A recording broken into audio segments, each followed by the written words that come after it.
Welcome to the Successful Invisible Podcast, Episode 6, Establishing Boundaries with Family. Welcome to the Successful Invisible. I'm your host, Janelle, a life coach with a niche in relationship coaching. I'm speaking to my professional ladies out there who are 35 plus and seeking their happily ever after and are ready to embrace the challenge and journey of dating with more intentionality. Trigger warning, there is a bit of swearing involved. This episode is perfect for anyone who needs some insight or examples about familial relationships they currently have and where boundaries need to be established, has wondered about how to approach the establishment of boundaries with family as an adult, the importance of having boundaries in place even when you're not in a relationship, and understand the reason why I believe having unclear boundaries with family can lead to problems with future romantic partners.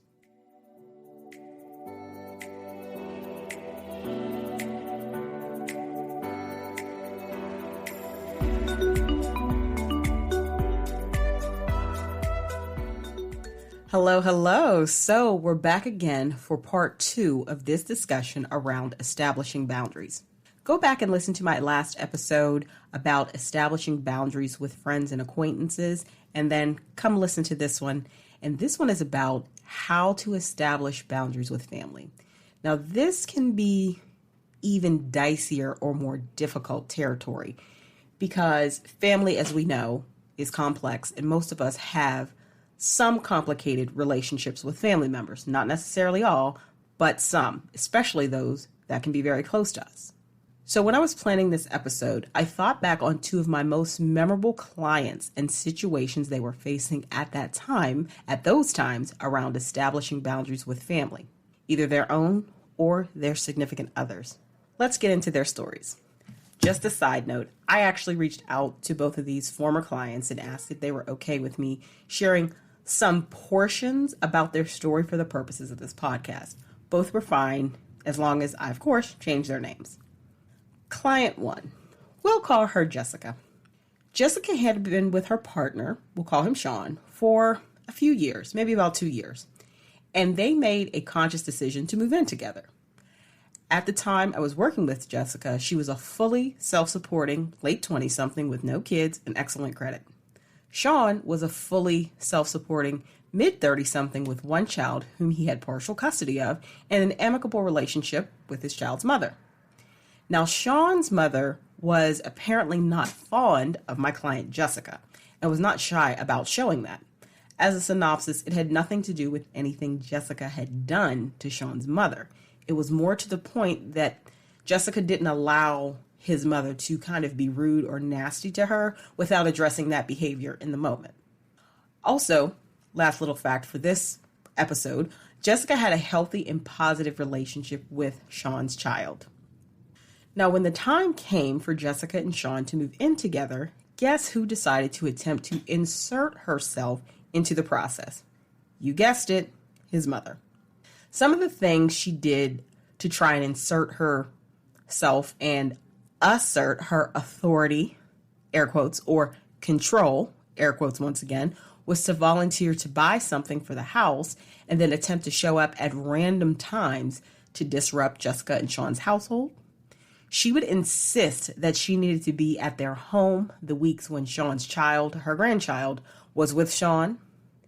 And then she would tell Jessica what she would do with it if it was her house. Yes, this woman was more than a bit of a challenging character for my client, who was a bit at her wit's end.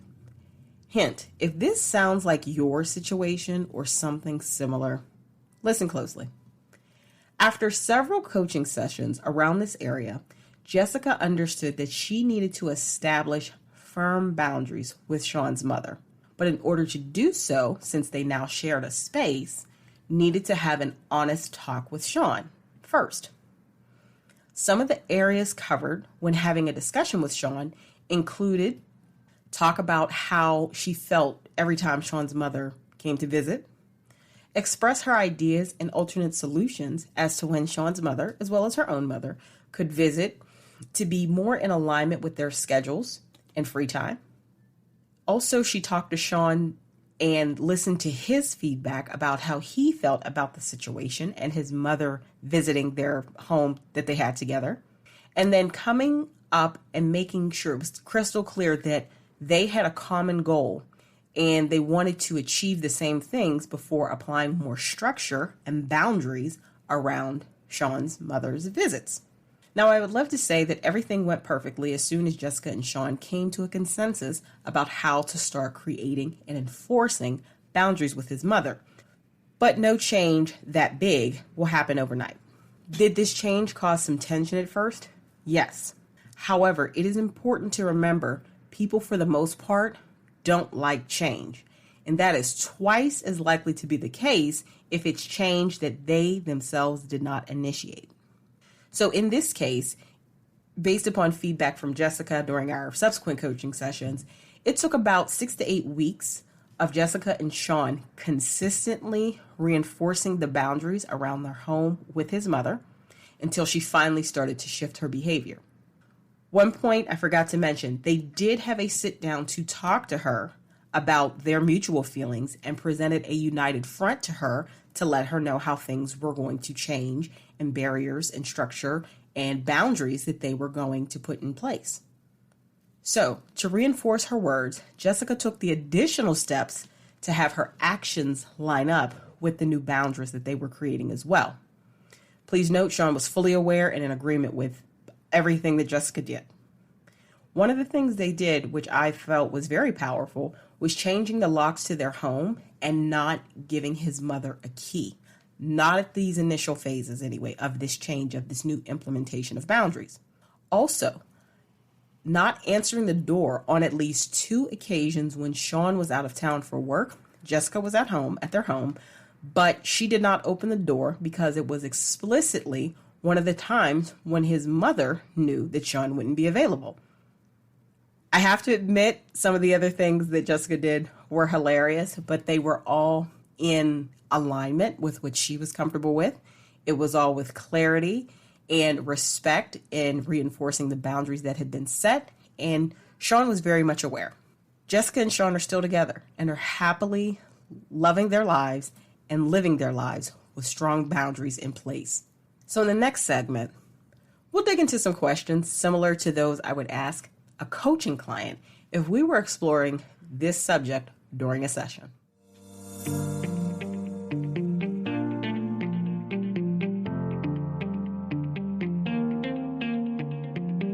Welcome to the Questions for Reflections segment of the episode. Now let's take a deep dive into some inquiring questions that can help you understand how to approach the establishment of boundaries with family as an adult. Remember, this is the interactive portion of the episode, and you can click on the link in the show notes to download the worksheet with all the questions and exercises that will allow you to follow along for recording purposes. If you've already previously clicked the link and signed up, don't worry, the worksheet for this episode will be sent to you before it's published. So let's get into them. Question 1. What are the boundaries that are currently in place with family members when it comes to dating and personal life? Question 2. Since you've been dating as an adult, what are the names and your relationships with the top 3 family members who have had the most to say about who you date? Please note, for the purposes of this exercise, let's define adult as 18 plus and fully self-supporting. Question 3. How has the input of the specific family members identified impacted negatively or positively dating choices? Question 4. How has the input of the specific family members identified impacted negatively or positively perceptions around dating overall? Now, this is a really insightful question, especially if you are a woman. I'll say a person, but especially a woman from my experience who is 35 plus, because age is oftentimes used against women, especially from older family members. Question 5. With the information from the previous questions, what are 3 boundaries that would be effective if put in place immediately with those specific family members or with family members overall. Please note, if only one thing comes up, it's totally fine. It's that boundary you feel would be useful to implement the most, and it's probably the one you need to implement ASAP. Another thing, don't censor yourself here. I know that after going through these questions, at least one answer came up really strongly in your heart, head, and gut about what boundary needs to be put in place. In the next segment, I want to share some of my personal thoughts on the importance of boundaries with family, whether you're in a relationship or not, and potential problems when said boundaries don't exist.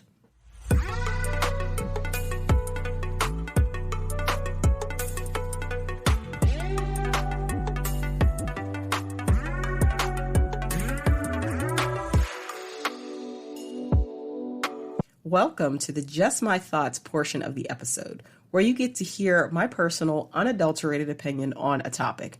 No, not Janelle as a coach, but just Janelle as a person.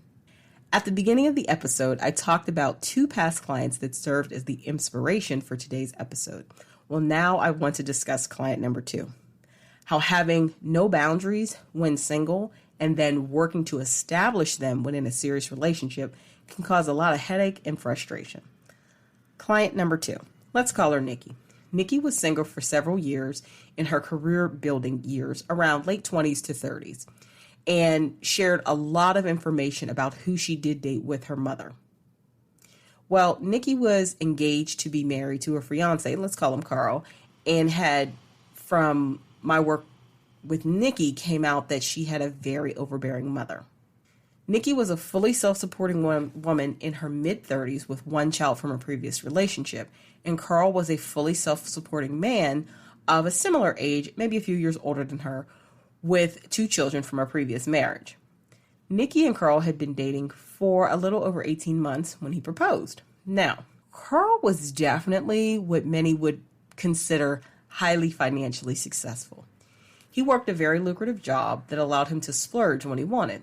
I recall the day that Nikki came to our coaching session and showed me her very glamorous multi-carat center stone engagement ring. It was beautiful. Being that Carl was in the financial position to make the offer, he told Nikki she didn't have a budget for their wedding. Yes, he told her what many women would love to hear when it comes to having their dream wedding. Total respect for this guy. So Nikki did what many time-strapped but level-headed women would do. She researched and hired a well-respected and highly recommended wedding planner to take on the task of bringing her vision to life. Now, to make the telling of all types of emotionally taxing events short, Nikki's mother was at the source of much of these events, from disagreements with the wedding planner, Carl, and many points in between, and many people in between. At the end of the day, the wedding did go ahead without a hitch, but it was after Nikki had to have a heart-to-heart talk with her mother about her behavior. Now, my take on this whole situation is that Nikki is not alone, nor is she unique in having a mother who is crossing into territory that is really not theirs to occupy in their adult child's life. And this often happens. I've seen this with male and female clients and friends. If someone's family member either A, has always been one to be domineering or what people would consider controlling, or B, after a person, once they're in early adulthood, maybe in their 20s, early to mid 20s, goes through an experience where someone possibly doesn't uphold their end of the bargain. So for instance, Nikki had been in a relationship in her early 20s and she thought she was going to be with that person happily ever after. And it resulted in her having her child.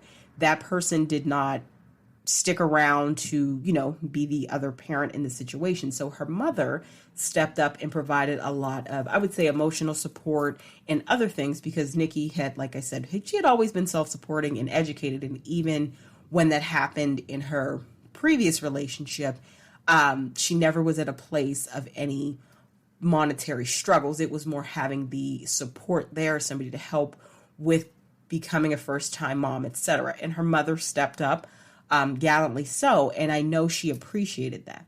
Here's where the challenge with that comes in. And here's where a good situation can sometimes turn. What I've observed is when people have a parent, usually a mother, it doesn't have to be, but usually a mother, who steps in and is more part B. She hadn't always been overbearing per se, but her daughter needed her a little more as an adult. She stepped in and actually took up a little too much space. So when Nikki got to the point where she was able to handle everything comfortably on her own and she didn't need her mother as much, she did not know how to tell her mother, hey, I need you to back off a little bit. I need you to maybe do a little less in giving me feedback or telling me what to do with my dating or who I should date. She never came upon that because she felt, hey, I'm not dating anyone right now. The things I tell my mother, she didn't feel it was such a big deal. And a lot of people feel that way, especially when you're close to a parent. Well, what that turned into as she was dating Carl and he proposed after they're being together about a year and a half, that's when she started to realize her mother, not having boundaries with her mother, had impacted her so much. I understand this. I've seen this many times. There were a lot of things she never even told her mother about Carl because she didn't want to hear her feedback. And this is why when you don't establish boundaries when you're single, sometimes it can really impact you when you're in a relationship. So her lack of establishing boundaries after she ended the one relationship with her child's father and was going through her healing, her process of really doing the single parent thing and being able to be self-sufficient, she didn't establish those boundaries with her mother at that time. And that's no fault of her own. I feel a lot of people get in spaces that they don't know how to say these things or have these conversations. And many times it has to be something very dramatic for that person to then step up and talk to their parent. In the case, it was her planning her wedding and everybody was kind of miserable with her mother's involvement. And she said, I'm going to have my dream day. I'm not going to allow you to spoil it with, your antics and shenanigans. She didn't say that. Those are my words. But she did have to have a heart-to-heart with her mother. And that I feel a lot of us can learn from to say, if we have those types of relationships, whether it be a parent, whether it be, I've also seen it sometimes when there's a big age gap between siblings. You'll have an older sibling who's stepping into, or who maybe was like a second parent, or maybe even kind of like the primary parent to their younger sibling. They will put themselves in spaces once that person becomes an adult that is really not appropriate for them to occupy. I by no means am saying you shouldn't talk to or feel comfortable talking to family members you trust and respect about certain aspects of your personal life. It's not what I'm saying.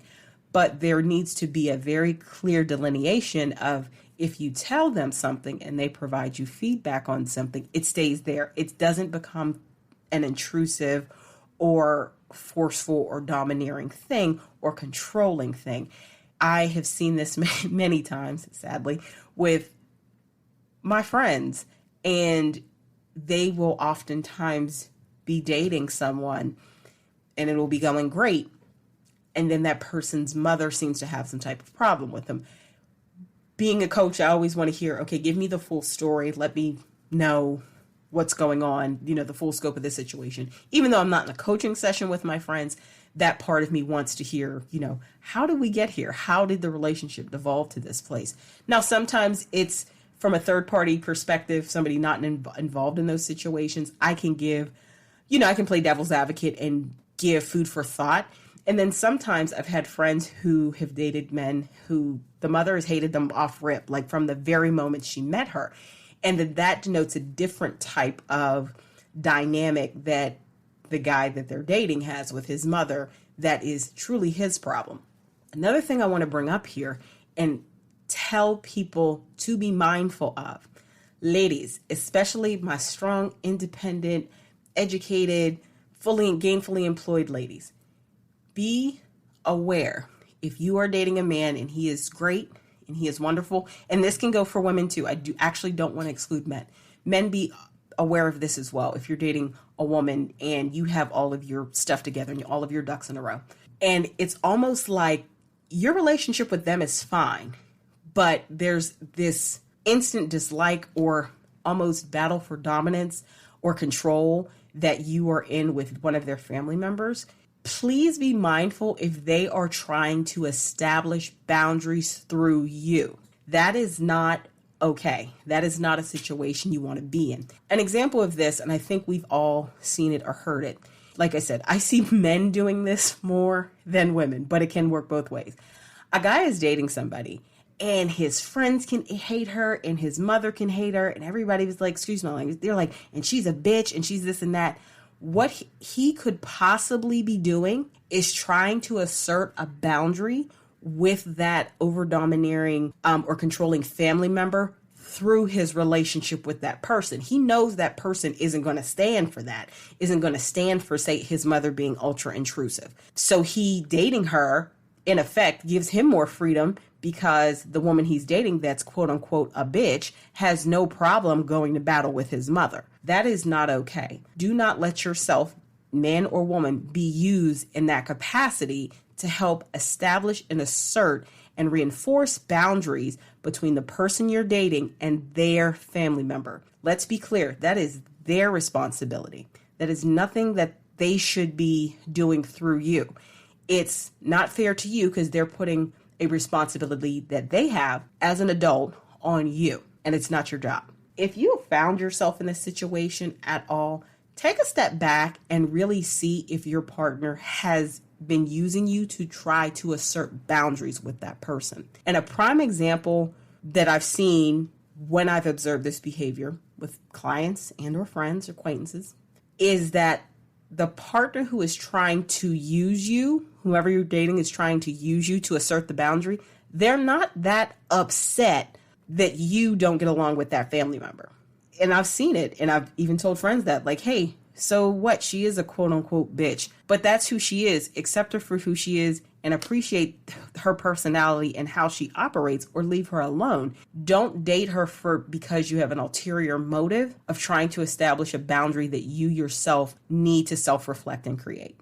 Just my thoughts on what could happen when you need to establish boundaries with your family and how it can impact you in many, many ways. Thank you for taking the time to join me today on this episode of The Successful Invisible. I'm your host, Janelle, and I hope you gained meaningful insights from today's episode. Follow me on Instagram at The Successful Invisible. It's all one word. I look forward to you joining me again on next week's episode. Until then, I'm your host, Janelle, signing off for now.